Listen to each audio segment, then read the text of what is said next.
All right, I think it's working. So, welcome to our little kind of impromptu live stream. We're trying to test out to make sure that our live stream is working. It looks like it is both on Facebook and YouTube right now because we've been having some trouble with our Sunday morning live streams and we're trying to figure that out. And this is part test, part midweek encouragement.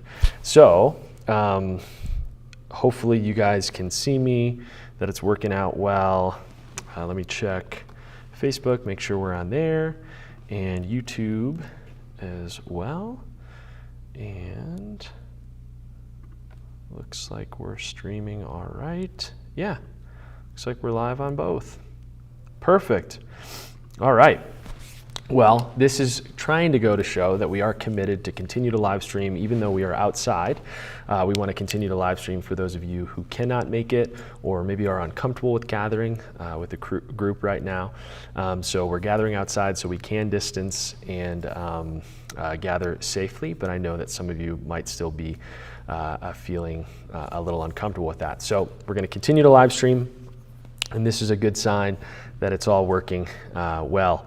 And so we're going to talk about love. We are in a series on Sunday mornings in 1 Corinthians 13, and we're going verse by verse to talk about what does love look like? What is love not? That's what we talked about last Sunday. And then what is love? What does it look like? What does it require from us as followers of Jesus? Because I don't know if you've noticed, but we're living in very polarized times, chaotic times, angry times. Also just anxious and sad times as our life seems to be turned upside down in so many different ways. So we are doing a deep dive into what does Scripture say about love. And I challenged us last Sunday to first root ourselves in the love of God, that we're not going to be able to love others until we find true, deep security in God's love for us. Only then can we truly love others. And one thing that kind of stuck out to me and why it's so important for us to love in this crazy season of our world is that there's a lot that's riding on the way in which we love. There's a lot at stake. Jesus says that the world would know him by the way that the disciples loved one another and loved others. And there's an example of this in Galatians chapter 2, verse 11. This is where Paul opposes Peter. And you're going to get some context from the verse, but this is what Galatians 2, chapter 2, verses 11. This is what Paul says. But when Cephas, Peter, came to Antioch, I opposed him to his face because he stood condemned. For before certain men came from James, he was eating with the Gentiles.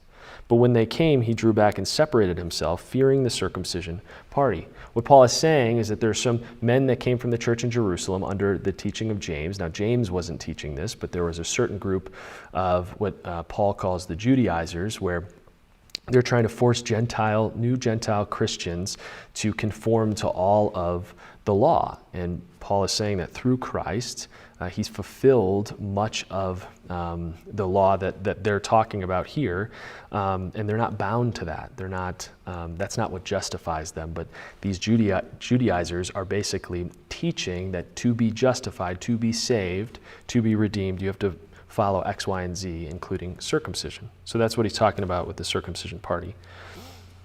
But when they came, he drew back and separated himself, fearing the circumcision party. And the rest of the Jews acted hypocritically along with him, so that even Barnabas was led astray by their hypocrisy. This is what I want us to look at. Verse 14, but when I saw their conduct was not in step with the truth of the gospel, I said to Cephas before them all, if you, though a Jew, live like a Gentile and not like a Jew, how can you force the Gentiles to live like Jews? So you see, Peter is separating himself from the Gentiles because he's afraid of the circumcision party. He's not eating with them. He's not communing with them. He's kind of turning his back on these Gentile Christians because they're not circumcised. They're not keeping some of the ceremonial laws or feasts and festivals.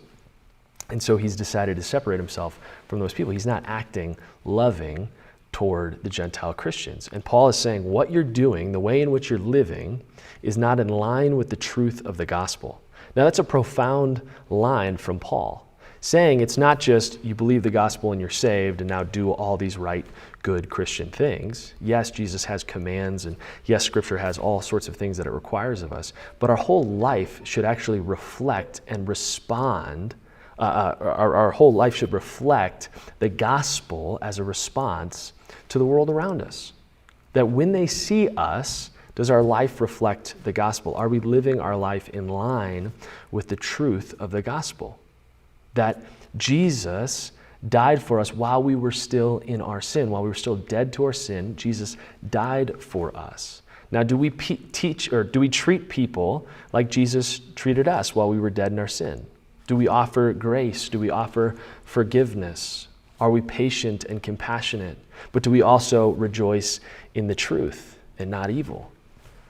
See, love is only love because Jesus displayed it. That's how we know what it is. It's not for us to define. It's not for us. It's not based on opinion or conjecture. It is displayed and defined by Jesus Christ. And so, when we live as a reflection of Him, it shows people not just that we're good, nice people, but it reflects the gospel of Jesus Christ. If we love people the way that Jesus loved us, we are reflecting the good news of Jesus Christ that's available to all of the world through His sacrifice. And so that's what I've been challenged by in this season. Is my life currently, is it reflecting, is it in line with the truth of the gospel? Meaning if someone was to look at my life from the outside, do they see Jesus? Do they see His sacrificial, self-giving love evident in my life? And I think if I'm honest, that's certainly not always the case. And especially in a time where I'm anxious or I want this thing to be over and I want kind of the chaos to be settled and over, and it's a perfect storm for me to act like a jerk, whether it's to, people that I don't know or even the people that I love, and I have to constantly check my heart to remind myself that I need to be living in line with the truth of the gospel, just like Paul confronts Peter. And so this has been a convicting series for me. I don't know if it has been for you, but this is something that I desperately need to hear over and over again and preach the gospel to myself daily so that I can live it out to the world. So hopefully this is a challenge and an encouragement to you. That's Galatians chapter 2, verse 11 is where it starts, is Paul's confrontation of Peter. And I think we could all use a little dose of that in our own lives to remind ourselves that we're not just representing ourselves, but we're representing Jesus to the world. And we want to live in line with the truth of His gospel. So it looks like this worked. I'm super pumped about that. We'll see you guys on Sunday. We're going to be having communion. There are these cute little communion cups that are individually wrapped with the wafer inside of it. And so crazy times that we're living in, but we'll have communion in person on Sunday morning because it's the first Sunday of the month. And then if you're watching with us on live stream, just have those elements prepared for this Sunday so you can take communion with us online. But we'll see you on Sunday, and thanks for watching.